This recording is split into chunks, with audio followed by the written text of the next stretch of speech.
동산에 주 홀로 묻히신 그날 고난을 이기고 사신 그날 쉬신 그날 천사들 내려와 무덤을 지켜 우리에게 소망을 주신 예수 생전의 사랑 죽어서 구원 묻혀서 내 죄를 담당하사 부활로 우리를 구하신 예수 다시 오시리 영광의 그날 아멘. 하나님 말씀 에스겔서 16장입니다. 에스겔서 16장 1절에서 끝절까지 말씀 교독합니다. 1절 말씀 제가 먼저 받들어 봉독드립니다. 여호와의 말씀이 또 내게 임하여 가라사대 인자야 예루살렘으로 그 가정한 일을 알게 하여. 에스겔서 16장입니다. 에스겔서 16장은 63절까지 있어요. 63절. 그리고 이게 지금 페이지수로 한 4페이지 해당돼요. 보통은 이 정도 되면은 제가 주로 새벽에 할 때 2페이지 단위를 끊습니다. 너무 길면, 한 장이 너무 길면은. 근데 지금 이거는 아마 지금까지 하는 예로서 봐서는 처음이에요. 한꺼번에 다 했어요. 63절까지 되어 있는데 한 번 다 했어요. 근데 이제 이런 것도 하나의 의미를 두려고 하는 그런 내용은 아닌데 15장 같은 경우는 8절밖에 안 되잖아. 8절. 8절까지. 근데 16장은 63절. 그러니까 한 64. 8배 하면은 지금 8배. 그게 15장이 8배가 되는 거예요. 그런데 이걸 하루 만에 없애는 거거든. 이걸 정리를 해버리거든. 이제 이러한 의도는 지금 일반 전에 해오던 그런 예가 아니고 에스겔 자체에 있는 이 자체의 전체 흐름하고 열방의 선지자라고 하는 이런 어떤 선포에 이 내용이 구태여 안 잘라도 되겠다 하는 그 견주는 게 있어서 그런 거죠.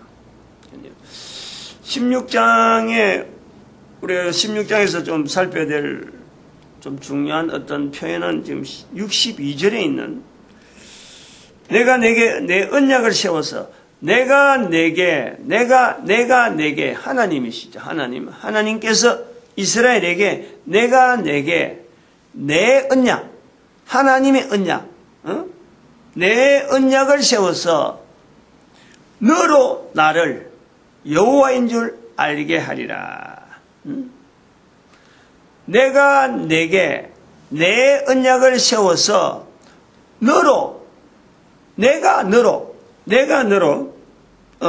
나를 여호와인 줄 알게 하리라. 너로 나를 여호와인 줄 알게 하리니 알게 하시는 거예요. 알게 하시는. 지금 하나님이 하신 것을 알게 하는 거예요. 이 표현 지금 여기서 나온 이런 표현 그리고 62절에서 알게 하는 이런 표현에 1절에 있는 2절이죠.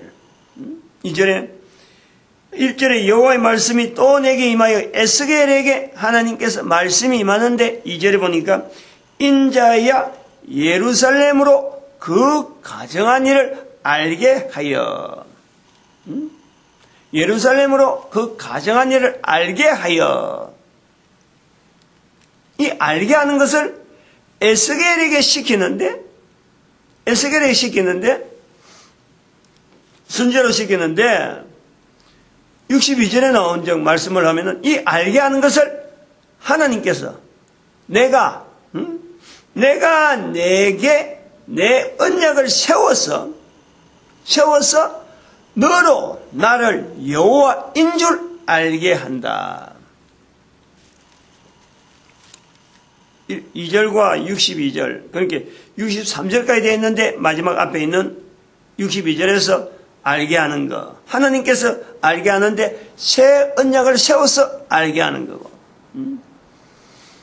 에스겔에게는 예루살렘이 지금 이렇게 황폐되어질 것, 가정한 일, 예루살렘의 가정한 일을 알게 하는데 에스겔을 사용하시는 하나님. 그 두 개가 16장 전체 안의 내용이 요 내용 안에 다들이 요 표현 알게 하는데 표현이 이 표현에 다들이 있다. 그래서 이 16장의 내용을 보면 에스겔을 통해서 예루살렘의 가정한 내용을 아주 상세하게 하는데 그게 그냥 예루살렘에 어떤 때는 무엇을 했고 어떤 때는 뭘 했고 팔레스타인 이스라엘의 그 처음부터 끝까지를 역사적으로 어떤 사건이 있을 때 누가 뭘 했고 이렇게 하지 않는다. 한 장의 예루살렘의 가정한 일 자체가 하나의 어떤 예화죠. 예화, 비유죠. 그거는 이 팔레스타인의 전체 이스라엘의 북왕국 이스라엘과 남왕국 유다 이 전체하고 그 안에 살고 있는 어떤 이방인들 그 전체 어울려 살고 있는 국가 전체를 이야기하는데 그거를 바벨론에 포로와 있는 이스라엘 사람들에게 나타나는 에스겔을 통해서 나타날 때에 예루살렘의 가정한 일 하는 것으로 축소시키는 거예요. 예루살렘이라고 하는 것은 절대 마지막이 없는 영원히 안녕. 예루살렘이라는 것 자체가 안녕이 안녕. 그 안녕하는 그것이 영원히 가는데 그 예루살렘이 멸망이라는 것을 앞에서 쭉 이야기해왔고 그 멸망될 수밖에 없는 이유들을 쭉 설명하는 중에 다른 데는 멸망되더라도 다른 데는 예를 들어 다른 도시는 어려움을 당하더라도 예루살렘은 절대 멸망 안 된다. 그것 자체가 이스라엘은 어떠하든지 하나님께서 예루살렘의 성전이기 때문에 이스라엘 백성들은 절대 멸망이 안 된다. 요거로 딱 고정이 되어 있는데 그것을 바벨론에 있는 이스라엘 백성들에게 에스겔을 통해서 예루살렘이라고 하는 그 상징적인 가장 안녕 영원히 안녕되어야 될 그 장소 자체를 이제는 멸망되는 그 내용을 알려주면서 예루살렘의 가정한 일하는 이 내용을 이스라엘 전체 팔레스타인에 있는 이스라엘 전체를 표시하는데 예루살렘의 가정한 일 팔레스타인 전체 그러니까 다른 도시라든지 다른 어떤 지파들이 가지고 있는 모든 곳이 다 이것보다 더하다 이런 거죠. 그런데 그렇게 표현하는데 예루살렘의 가정한 일을 나타내는데 그 사용하는 표현이 이스라엘의 1000년 동안 있는 그 사건을 1000년에 있는 그 사건을 한 사람의 여인의 태어나서부터 늙어가지고 아주 장성해서 한참 활동을 하는 시기 한 60년이면 60년 아니면 40년이면 40년 제일 힘이 있을 때니까 40년 50년 그러니까 젖먹이에서부터 여인으로 태어나가지고 젖먹이로 있다가 여인으로서 한 40년 정도 아주 노련하면서 힘을 발휘할 수 있는 그 시기까지를 그 여인의 걸음을 여인의 어떻게 보면 일생이죠 일생 그거를 묘사하면서 이스라엘의 1000년의 역사 가운데 예루살렘의 가정한 일을 하는 것을 이제는 비추보고 그리고 거기서 이스라엘 전체가 이렇게 가정하다라고 하나님께서 나타내는 그 내용은 뭐냐니까 하나님하고 이스라엘 자체가 계약관계라는 거예요. 계약관계. 그 계약관계 기준에서 본즉 이스라엘이 가정한 거예요. 즉 계약행위에서 나타나지 말아야 될 일을 이스라엘이 했다는 거죠. 근거 없이 그냥 무조건 가정한 일 해갖고 일반 사람들이 도덕적으로 어느 나라하고 참 어느 나라보다 어느 나라 사람들이 예를 들어서 도덕적으로 어떤 부분이 앞서고 어떤 부분이 낮다, 이런 부분이 막연한 것이 아니에요. 어느 나라에 비춰서 그런 게 아니고 하나님의 계약의 하나님의 어떤 언약의 어떤 약속에 의해서 이스라엘 백성들이 비춰볼 때 이스라엘의 전체적인 사역이 지금 바벨론 포로 3차 포로라 하는 것은 이미 선포가 됐고 3차 포로 예루살렘 멸망이 완전히 올 것이라는 이야기를 됐고, 그 완전히 올 수밖에 없는 상황이 뭐냐, 예루살렘에 가정한 일이 있다는 거죠. 그 가정한 일을 역사적인 내용을 쭉 이야기를 하고 어떤 것이 잘못됐다라는 것으로서 설명하지 아니하고 한 인간의 살아오는 삶을 통해서 그건 결국 개인이 다 체험할 수 있는 거예요. 연대를 갖고 이야기하면은 그때 그 당시 사람들이 몇 년도에 어느 누가 무슨 일을 했다 이렇게 이야기하면은 나는 그때 안 살았다는 게 돼. 나는 그때 내하고 관계없다 이래. 그런데 한 여인의 삶을 비추면서 설명하면은 그 여인의 관계에서 남자는 남자대로 여자는 여자대로 그 여인 자체가 바로 내 옆에 지금 현재 살아있는 동시대에 살고 있는 그 내용으로 지금 와닿기 때문에 와닿는 어떤 내용이므로 사람들이요 이스라엘의 역사 가운데 있었던 그 상황을 현재적으로 느낀단 말이야. 느낀다네. 이런 걸 우리가 일종의 좀 비유라고도 이야기하기지만 비유보다는 다른 말로 해서 평행이론이라 이라는 게 평행. 어떤 연대적인 이런 어떤 사건 자체를 그대로 옮겨가지고 그걸 나타내는데 현재적으로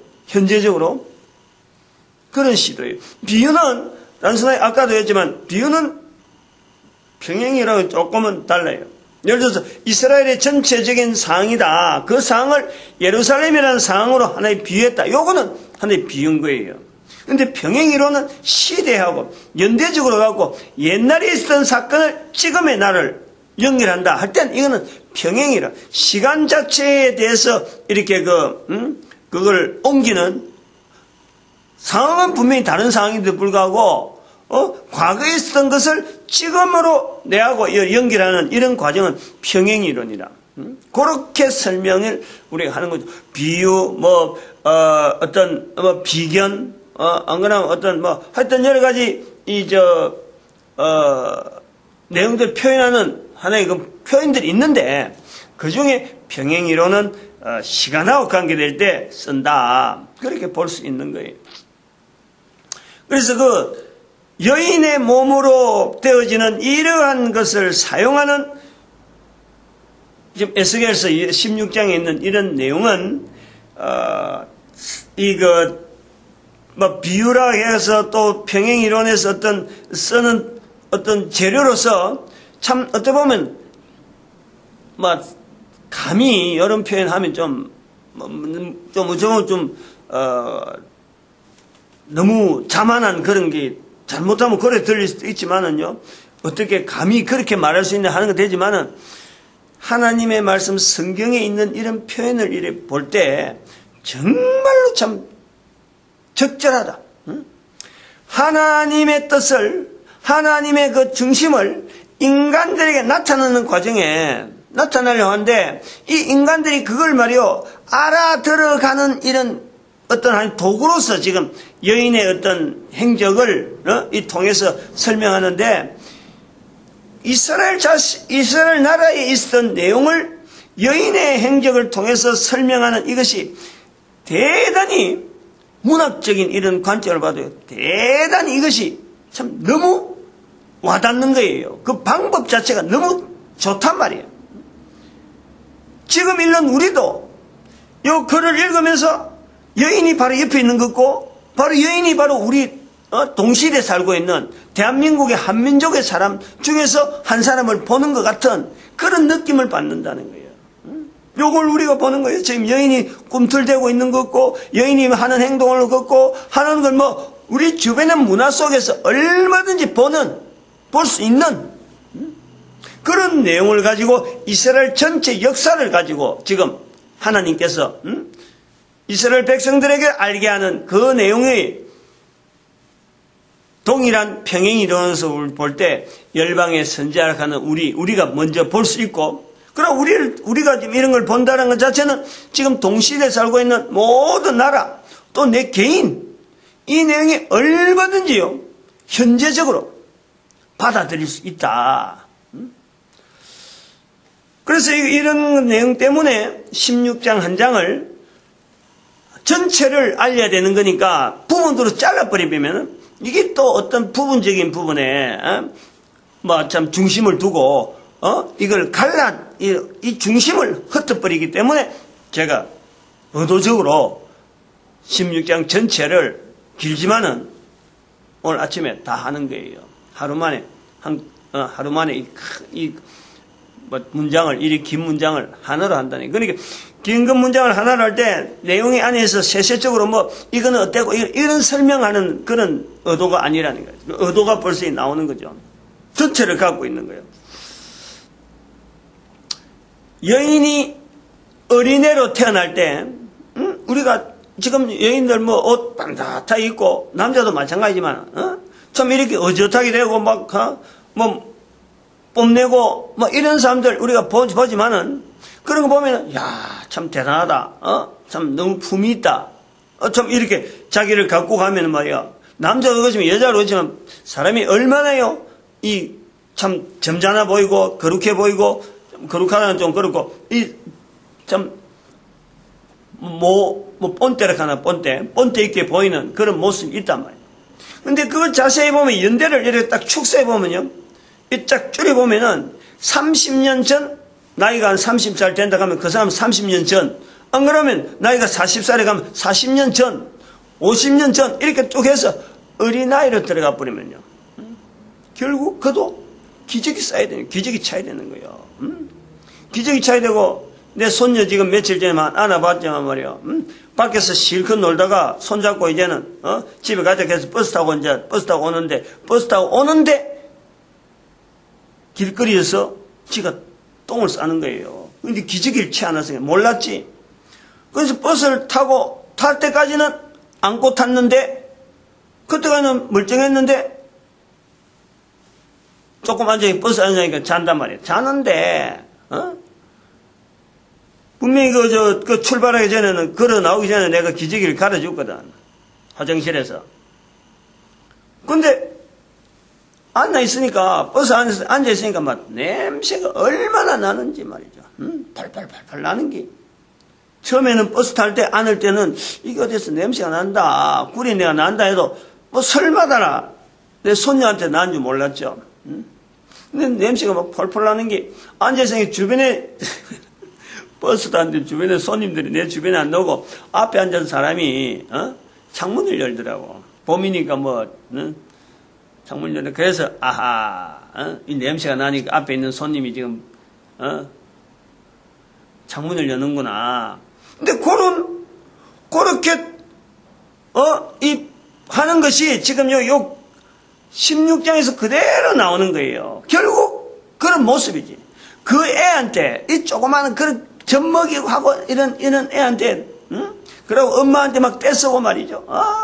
친구들하고 막 싸우고.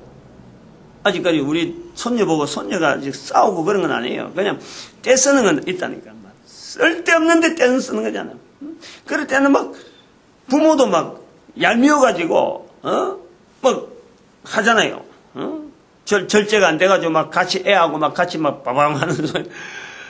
근데 요런 때를 보낸다는 거지, 애를. 지금 요 설명이, 요 내용에 대해서 뭐 구체적으로 뭐, 이거는 이러고 저러고, 요런 내용을 이야기하는 게 아니고, 결국에는 그 이스라엘도, 이스라엘이나 다른 이방인들이나, 팔레스타인이든 이스라엘이나 다른 모든 사람들이, 다른 나라는 마찬가지로, 아이 때가 있어서 다들 누가든지 공감하듯이 여인을 통해서 볼 때는 그런 거예요. 다들 공감하듯이 결국 똑같다라는 거예요. 똑같다는 거예요. 하나님 편에서 볼 때는 여인을 통해서 이스라엘을 이렇게 비교하는 것은 우리가 성경을 통해서 하나님께서 지금 뭘 요원하는가, 이스라엘만이 독특하게 보호되어야 되고 이스라엘만이 독특하게 차별되어야 되고 성경 자체가 이스라엘 사람들만이 내용을 읽으라고 기록되어졌다. 이걸 강조하려고 하는 것이 아니라는 거예요. 보편적이고 누구든지 성경 속에 모든 인류를 하나님은 구원하시고자 하는 그 섭리에서 성경이라는 이 자체가 계속해서 보존되어져서 우리가 읽혀지는 과정이 있는 거예요. 그런데 그런 것이 이스라엘 백성들을 통해서 계속 이야기하지만은 바벨론에 보냈을 적에 포로로 되었을 때 요걸 깨달았더라면은 구약 성경 전체에서 하나님께서 원하시는 이스라엘 백성들을 섭리하는 자체가 구약에 있는 이 이스라엘 백성들이 바벨론에 포로되어 갔을 적에 자기들을 포로 만드신 이스라엘 백성들의 포로되어진 그 내용을 보면서 에스겔서에서 이 포로 생활을 통해서 바벨론의 하나님을 알게 하는, 하나님을 나타내야 되는 그 사역을 깨닫고 거기서 만약에 어떤 이스라엘 백성들 지금까지 인도하던 그 하나님 앞에 의지하고 과거에 있었던 팔레스타인에 있었던 그 여러 가지 내용들을, 그 경험들을 바벨론에서 나타내기 위해서 또 바벨론에 있는 전 어떤 바벨론 사람들에게 이것을 알리게 하기 위해서 바벨론 사람들에게 알게 하는 일로 했더라면은 두말할 거 없죠. 다시 성경이 기록되어져, 신약이 되어질 정도로 필요가 없는 거예요. 그러면 그때 되면 바로 요 사건 다음에 예수님 오시면은, 예수님 오시면서 이스라엘 백성들의 했던 그 사역을 통해서 이제는 전 세계에다가 확 퍼지는데 얼마나 이게 힘이 있었겠네. 지금 그 현장에서 우리가 보는 거예요. 그런 것을 하지 않은 상태에 이스라엘 백성들에게서 언약에 대한 내용을 지금 언급하는 거 아니에요. 이스라엘 백성들이 언급하는 거예요. 이스라엘 백성들에게서 언약이 있었는데 이 언약대로 하지 않았기 때문에 이스라엘 백성들의 그 살아온 삶이 예루살렘에 가정한 일을 할 정도로 이게 가정했다는 거예요. 언약에서 너무 치우쳤다는 거예요. 그래서 62절에 나오는 말씀이 이제 그런 거예요. 62절에 내가 내게 내 언약을 세워서 너로 나를 여호와인 줄 알게 하리라. 내 언약을 세워서, 이거는 지금까지 언약이 없은 게 아니고 언약이 있은 것에서 가정한 일을 했는데, 그 가정한 일을 오늘 16장 22절인가요? 16장 아니에요. 지금 제한다는 것이 나오는데, 마지막 절. 이는 내가 내 모든 일을 행한 일을 용서한 후에, 용서라는 것이 있어요. 용서. 이 가정한, 예루살렘의 2절에 있는 예루살렘의 가정한 일을 용서라는 표현을 하시는 거예요.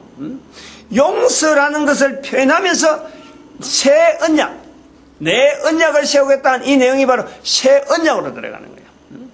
내가 내게 내 언약을 세워서, 이거는 기존에 있는 언약과는 다른 새 언약을 이야기하는. 그래서 기존에 있는 언약 이것 자체는 이제는 용서라는 것으로서 예루살렘이 가정한 일, 이스라엘이 가정한 일, 손짓 발짓할 때 이쁘게 여겼다가 참 불쌍히 여겼다가 나중에 나이가 드니까 몸 신체가 막 자라나면서 그 이쁜 모습, 그건 이스라엘 백성들의 강성했던 그 현장을 보여준 다윗이나 솔로몬을 통해서 이스라엘 백성들의 그 역사 속에 있었던 강했던 그 모습을 보여주는 거예요.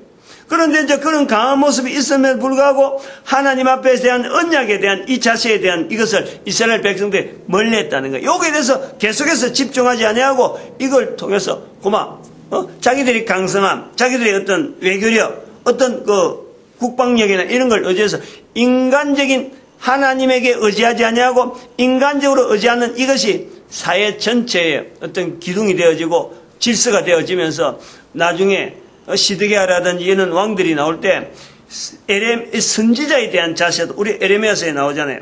에레미야서에 나온 대로 선지자에 대한 자세도 약해지고 하나님께서 보냈다고 하는 선지자의 일을 분명히 알면서도 하나님에 대한 의뢰하는 것이 딴 데 먼저 가고 에스겔에서 나오지만은 그 제사장 안에서도 제사장 그룹 중에서도 막 우상성인 사람들이 나오고 14장에서 나오잖아요. 사람들 모아놓고 장로들이 모였는데 그 장로들이 14장 3절에 보니까 이 사람들이 14장 1절에 이스라엘 장로 두 사람이 왔는데 3절에 보니까 하나님께서 말씀하시기를 이 사람들이 자기 우상을 속에 이미 다 두고 있는 사람이라. 그러니까 이게 만연한 이스라엘 백성들에게 만연한 가정한 일. 이 내용을 하나님께서 용서라 하고 표시하는 거예요. 그런데 용서한다고 하는 그 자체가 예루살렘의 지금 현재 멸망과 그다음에 그 바벨론의 포로 그 사건을 볼 때 이것 자체는 이제 용서라는 것이 적용이 안 되는 거예요. 그럼 이 용서가 언제 적용이 되느냐? 하나님께서 에스겔서 16장 마지막 절에 용서한 후에라는 거예요. 용서한 후에. 너로 기억하고 놀라고 부끄러워서 다시는 입을 열지 못하게 하라. 언약에 대한 거라든지 안 그러면 하나님이 왜 우리를 떠났느냐, 하나님께서 왜 언약을 지키지 않느냐라고 이스라엘 백성들이 바벨론에 포로에 있으면서 그 내용을 갖고 언급을 하는 거예요. 그런데 용서한 후에 가는 이것은 시대적으로 볼 때 지금 그 시대는 아니란 말이에요. 이 시대를 언제로 볼 것이냐 하는 것이 우리가 이 16장에 대해서 우리 언급해야 될 중요한 요소죠. 하나님께서 내가 내게 내 언약을 세워서 도대체 이 새 언약이라고 하는 이 내용도 도대체 어떤 것을 붙잡아야 되는 거고, 사건 자체는 수천 년 전에 2500년 전에 있는 사건인데 이게 성경에 있는 사건이고 이스라엘에게만 관계되어지는 언약에 관계되어지는 건데 오늘날 열방의 선지자가 걸어가는 이 시각에서 이 언약을 어떻게 볼 것이냐, 이 시기를 어떻게 볼 것이냐, 용서라는 자체를 어떻게 볼 거냐, 우리 그런 시각이 더 필요하다는 거지. 요 16장의 긴 내용을 갖고 이스라엘 백성들이 뭐 어떤 때는 발짓하고 형님이 어떻고 아우는 어떻고 여기에 대해서 경중을 해갖고 막 거기서 시간을 보내고 한 시간을 보내기보다는 열방의 선지자라고 하는 이 자체가 우리가 분명히 틀이 있는데 16장 전체에서 하나님께서 우리를 비추어서 열방의 선지자를 비추어서 16장에 나타나는 이스라엘 백성들 예루살렘의 가정한 일을 알게 하여 그 알게 하는 구조 속에 하나님께서 이스라엘 백성들로 하여금 내 언약을 세워서 너로 나를 여호와인 줄 알게 하는 하나님의 섭리가 지금 원하는 전반적인 구조란 말이에요. 그럼 이것을 오늘 우리 시대에서 적용하는데 적당한 이 어떤 해석의 어떤 틀이 뭔가. 그래서 이 용서라는 것과 63절에 용서라는 것과 너로 기억하고 놀라고 부끄러워서 다시는 입을 열지 못하게 한다 하는 이런 어떤 위로, 참 이런 불평하는 바벨론의 포로와 있는 이 이스라엘 백성들의 불평이 얼마나 심한지 그 심한 불평을 잠재우기 위해서 하나님께서 예루살렘의 가정한 일을 통해서 너희들이 입을 열지 못하도록 한다고 하는 그 내용이 있으면서 지금 여기 바벨론의 포로락하는 그 상황을 하나님께서 궁극적으로 위로하시는 용서하신 그 내용을 어디로 볼 거냐? 언제로 볼 거냐? 예수님 오신 걸 통해서 볼 거냐? 언제로 볼 거냐? 그걸 제가 볼 때는 1945년 이스라엘 회복, 1945년의 이스라엘 회복, 그것 자체에서도 끝나지 아니하고 1945년의 이스라엘 회복이라는 사건을 하나님께서 이스라엘 백성들을 성경 속에 이어주는 바로 이스라엘 백성들의 근본적인 회복의 시작이다라고 하는 이 시점을 1945년에서 70년 지나가지고 70년 바벨론의 포로에서 70년 하는 그 연대하고 비슷하게 70년이 지나서 2012년 70년 지나면 내년이 2015년이 뭐 70년하고 관계 있겠지만 그러나 70년이라 하는 그 연수 자체에 비슷한 연수를 해갖고 2012년에 그걸 본 거예요. 2012년에 그 사건을 본 거예요. 1945년의 사건은 성경에 비록 기록은 안 됐더라도 성경에 들어가야 될 내용이다. 그걸 본고 선포를 한 거 아니에요. 그것은 이스라엘 백성들의 회복. 궁극적으로 이제는 이스라엘 백성들의 두 번 다시 바벨론 포로는 없을 거고 애굽 포로도 이제는 없을 것이고 이스라엘 백성은 흩어지는 거 없고 이제는 이스라엘 백성들의 자리를 잡는 것을 통해서 온 인류가 하나님 앞에 전체적으로 성경에 안에 들어가야 될 내용의 표식으로서 이스라엘 백성들을 지금 저렇게 위로하고 있다 하는 것을 2012년에 그걸 본 거 아니에요. 그 선포를 했단 말이에요. 저는 그래서 이 내용이 이런 선포가 있고 난 뒤에 새벽기도를 하면서 에레미야를 하다가 열방의 선지자가 주어졌다. 그러므로 이 63절에 62절 이런 내용에 이스라엘 백성들의 궁극적인 용서라고 하는 이 선포가 되어지고 하나님께서 새 언약이고 하나님께서 언약을 세운다 하는 이 어떤 근본적인 어떤 시작점은요. 지금 여기 2012년, 2013년 여기서부터 시작되어진다는 거예요. 그래서 여기서 지금까지 있던 이스라엘 백성들이 가지고 있던 언약, 성경에서 나타나는 지금 현재 있는 성경에서 나타나는 이 언약의 구조는 이스라엘 백성들에게 적용이 되어진다 하면은 예레미야 성경에 예레미야 31장에 있는 새 언약에 대한 내용이라든지 또 에스겔서를 통해서 언약을 세우겠다 하는 이런 내용을 어떤 시대적인 내용은요 바로 열방의 선지자라고 하는 이 새로운 이스라엘 백성들과의 사역하고는 비슷하지만은 맡아야 될 분야가 이스라엘 백성들은 성경을 어떻게 형성하는데 쓰임받았다 그런다면은 바로 이 성경을 통해서 온 인류에게 적용하는 데 쓰임받는 백성들은 우리 대한민국 사람으로서 열방의 선지자가 아니겠느냐. 이런 해석이 지금 시대에서는 생소하죠. 생소하죠. 그리고 지금 시대뿐만 아니라 늘 제가 말씀드리지만 이거 지금 에스겔서 16장 하나만 보면요. 좀 얼토당토하네요. 하나만 봐갖고 될 일이 아니지. 책이 나와야 될 시점하고도 책하고도 연결돼야 되지만은 제일 중요한 거는요, 이 동영상 지금까지 이런 표현이 나오면서 앞으로도 나오겠지만은 다른 표현이 나올란지 모르지만 이 표현이 나오기까지 수많은 동영상을 통해서 그 어떤 흔적들이 있는 거예요. 근데 그걸 제가 일시적으로 어느 동영상하고 관계돼 이거 말을 못하는 것은 여러 가지 설교 현장이라든지 주일 설교라든지 수요일 설교라든지 하는 이런 설교 그리고 전도 현장 그런 데서 나오는 수많은 또 내용들하고 복합되고 다듬어지고 관계되어져서 나오는 거지. 어느 날 아침에 에스겔 16장 하면서 요거 하나 깨달았다 이런 내용이 아니잖아요.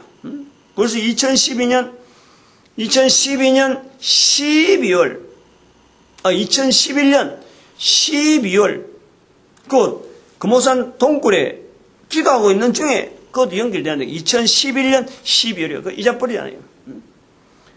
그 2011년 12월에 2012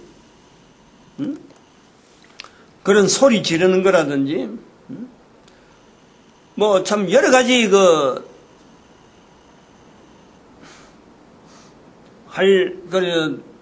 내용들이 많은데 다 들어가야 이게 연결되는 거예요. 그러니까 좀 양이 너무 부풀어져 있지. 아무튼 이런 내용을 갖고 이야기하는데 정렬해서 다른 챕터로 들어가야 돼요. 알게 한다 하는 이 부분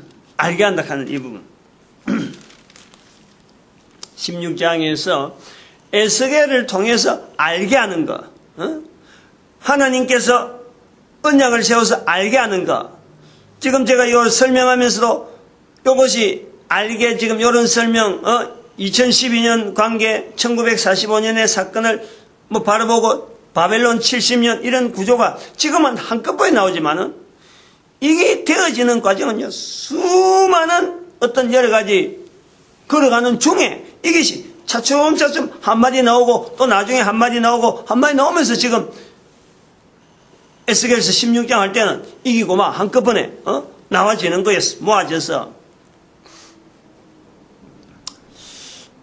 그래서 지금 여기 예레미야로 하여금 하나님께서 알게 한다. 요걸 우리가 봐야 되는 거예요. 여기 이제 열방의 선지자라 하는 우리가 앞으로 하나님께서 열방의 선지자를 통해서 온 인류 가운데 이스라엘 백성들에게 바벨론에 있는 이스라엘 백성들 불평, 불만, 어마어마한 엉어리, 당연히 자기들이 불평할 수밖에 없는 요소가 분명히 있다. 자기들끼리 분명한 요소.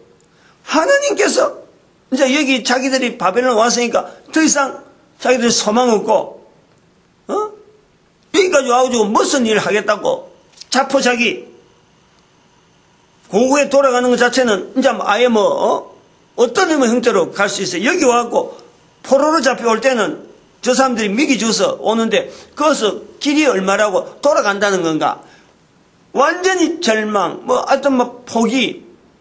이제는 하나님은 우리 하나님이 아니다라고 하는 이 바벨론에 있는 이스라엘 백성들에게 에스겔을 선지자로 보내서라도 하시는 그 하나님의 섭리, 그거를 보면서요, 우리가 지금 열방의 선지자라고 하는 이 자리에서 우리가 에스겔 선지서에서 우리가 바라봐야 되는 것은 도대체 하나님께서 우리를 통해서 열방의 선지자를 통해서 당대는 못한다 하더라도 지금 현재 1년, 2년 안에 이걸 끝내라는 거고 앞으로 두고두고 일을 해야 되는데 어떻게 전 인류를 향해서 이 일을 행할 수 있느냐? 원하는 게 뭐냐니까. 우리로 하여금 열방의 선지자로서 온 인류에게 나타내는 건 뭐냐? 결국엔 여기서 보면 하나님을 알게 하는 거예요. 여호와인 줄 알게 하는 거예요. 예루살렘에 가정한 일을 알게 한다. 알게 한다는 것은 지금 16장을 기록한 거예요. 그럼 이 16장을 통해서 알게 하는 그 내용, 예루살렘에 가정한 일을 알게 하느냐? 결국에는 여호와 하나님을 알게 하는 거예요. 이스라엘 백성들이 하나님을 몰랐던 것이 아닌데 자기들이 가정한 일을 통해서 끝까지 놓지 않고 용서해 주시는, 용서하는 하나님, 그걸 에스겔서 16장에서 알게 하는 거예요.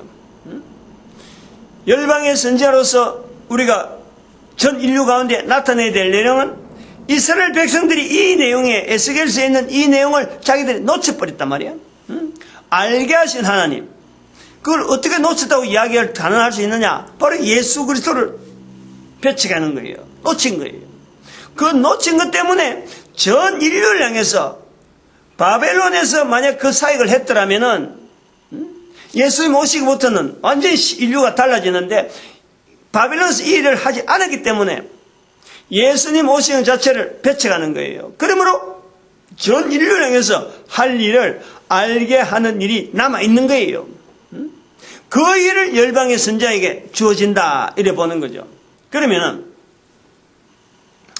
알게 하는 에스겔 선지자라든지 또 알게 하는 도구로서 에스겔 선지자 속에 있는 이스라엘이라든지 이런 가정에 이 알게 하는 하나의 새 언약을 통해서 하나님 앞에서 쓰임받는 자들의 그 알게 하는 걸음을 걸어가야 될 사람들, 저는 오늘 이 본문에서 그걸 제가 좀 이야기를 하려고 하고 싶은 거예요.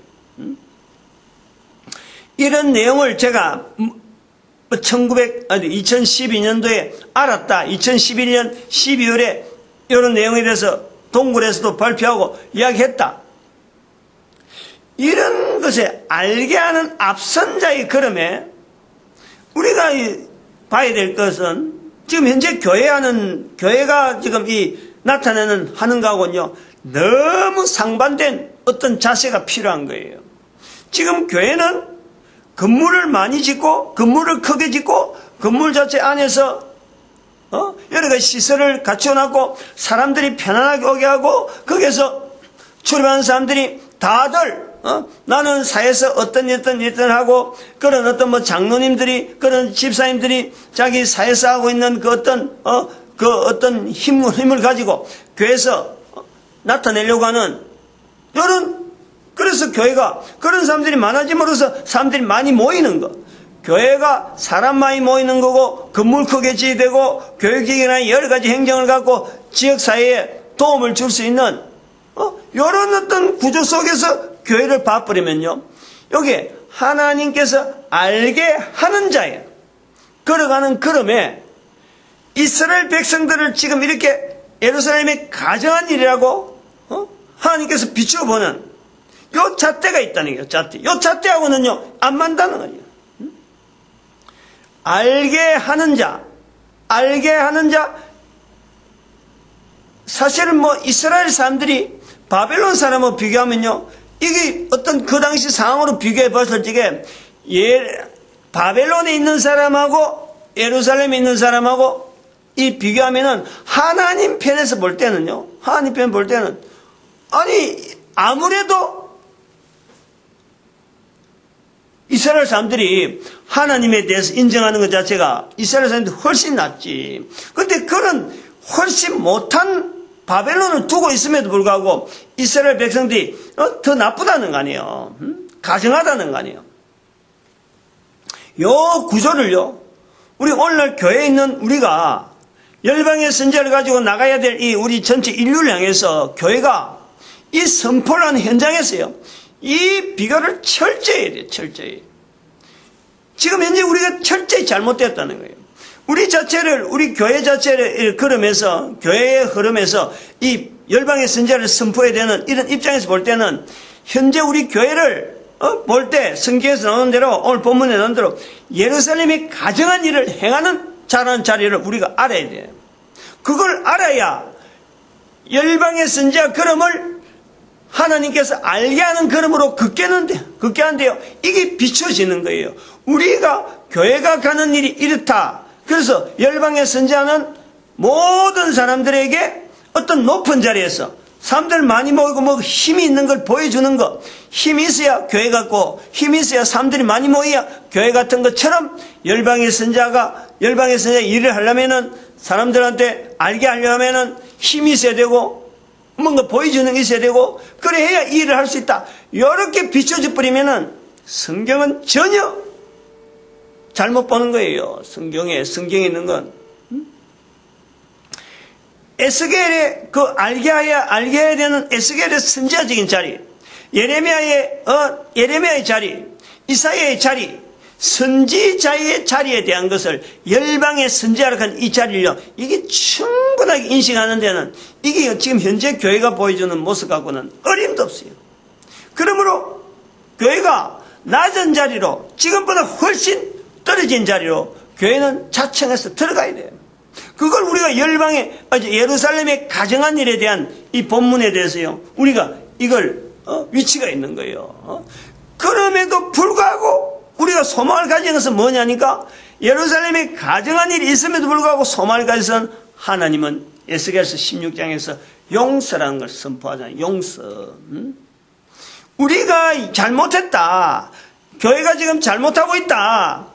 잘못하고 있는 것을 철저하게 우리를 낮은 자리에서 열방의 선지자가 나아가야 될 바른 자리를, 바른 걸음을 보여주는 자리로 우리가, 교회가 먼저 방향을 돌려서 할 수만 있다면 그게 바로 낮은 자리야. 스스로 우리가 지금 잘못하고 있다. 잘못한 건 이제 어제 말씀했잖아요. 성령님을 인정하지 않는 교회의 모습. 성령님을 인정하지, 우리가 우리의 힘으로 하려고 하면 안 되는 거예요. 열방의 선지자 자리가 인간적인 생각 갖고, 인간적인 구조를 가지고, 인간적인 바라보는 비전을 가지고 어림도 없어요. 성령님이 함께해. 그런데 지금 현재 교회가 성령님을 인정하지 않는 구조가 되어 있는 거예요. 여기 바로 예수님이 말씀하신 누구든지 아무든지 성령을 인정하라, 성령을 부여하면 안 된다, 그 말씀에 볼 때는 우리로 하여금 예루살렘에 가정한 일이라 하는 이 내용이 바로 직격탄이에요. 직격탄. 바로 지금 현재 우리 교회에 지금 우리 모습으로 바로 지금 이야기하는 거예요. 그리고 이것 자체를 대한민국의 목사가 한글로 이런 내용을 이야기하는 자체가 열방의 선지자를 간 이런 자리에서는 이게 적합한 거예요. 다른 나라 사람을 통해서 들은 게 아니잖아요. 열방의 선지자라고 대한민국에는 말을 하고 한국에 있는 목사가 한글로 이 말을 했기 때문에 번역해서 듣는 게 아니잖아요. 그러니까 우리 한국 사람들은 누구든지 동영상만 보면은 지금 현재 이 열방의 선지자에 대한 이야기를 다 듣는 거예요. 누구한테 번역을 통해서 나오는 게 아니잖아요. 어느 나라에서 어떤 선지자가 어떤 목사가 이런 말 했다더라. 그걸 번역한 사람이 이렇게 번역했다. 이렇게 번역했다. 이런 내용이 아니야. 지금 즉각적으로 가능한 거 아니에요. 즉각적으로. 적극적으로 가능한데 그 통로가 예루살렘에 있는 가정한 일 하는 바로 교회를 통해서 목사가 지금 나타내는 거예요. 16장에 있는 내용을 그렇게 연결하는 거지. 16장에 시기, 하나님께서 이 가정한 일에 대한 내용을 나타낼 때는 벌써 수천 년 전에 나타냈는데 여기에 대한 용서라는 이 표현이 마지막 장 16장 마지막에 용서라는 표현을 하시는데 이 용서는 역사적인 흔적 속에서 볼 때는 이스라엘 백성들의 용서가 해당될 만한 어떤 흔적이 없는 거예요. 어느 데다 갖다 붙이겠어.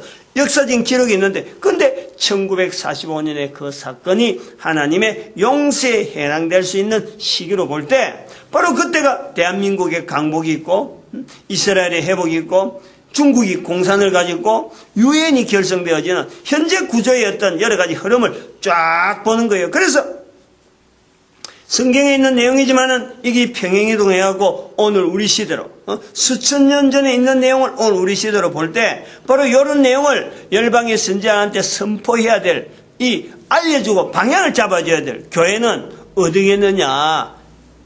예루살렘의 가정한 일로 교회가 지금 성령님을 인정하지 않는 전도하지 않는 교회 모습으로 지금 현재 우리 자리가 있다. 이게 가정한 일이에요. 예수님께서 얼마나 성령님을 인정하라 그렇게 강조했어요. 이건 뭐 어저께 한 내용을 다시 한번 상기하면 되는 거고.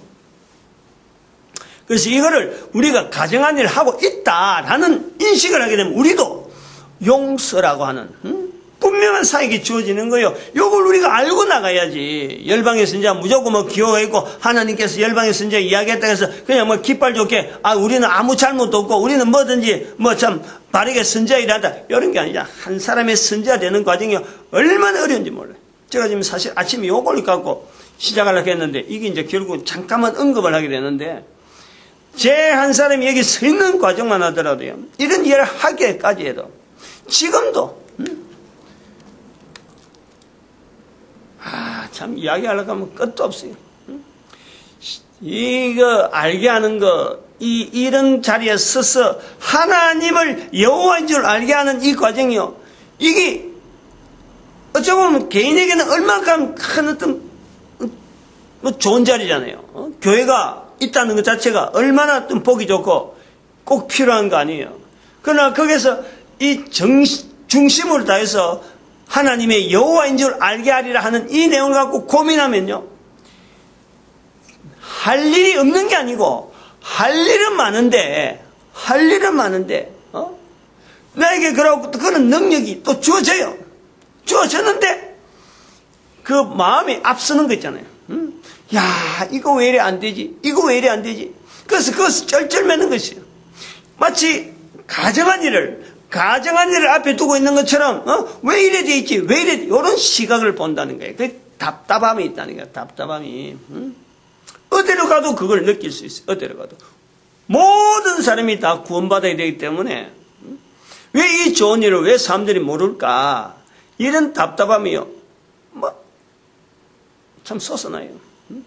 이런 것을 하는 데에 교회가 좀 보탬이 되면 참 예루살렘의 가정한 일에 대한 용서라고 하는 현장으로 바뀌지 않을까 그렇게 보는 거예요. 본문에서.